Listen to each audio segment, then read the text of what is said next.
I don't think that large companies really innovate. I don't. I think it's a nice word. I think it's a socially desirable word. All the annual reports I read of big companies saying, we're an innovator. Okay. They never say, we're not an innovator. Who's going to write in their annual report, we're not an innovator? I'm trying to measure innovation. I think you can measure innovation by the growth of your company.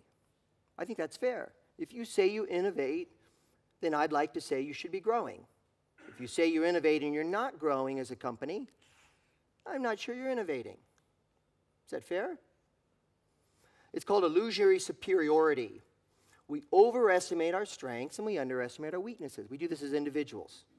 I think the wrong people are working on the problem. Or, put another way, I think there are people in your organization that ought to be influencing innovation that aren't.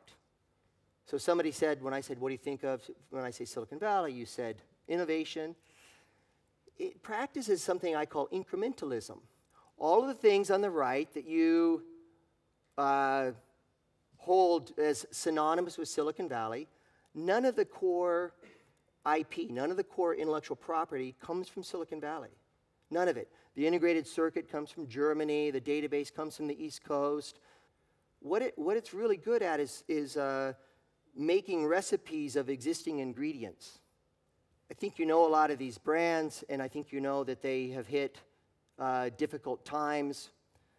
I think a lot of these companies didn't feel the heat soon enough, or if they felt the heat, they didn't know how to react to it.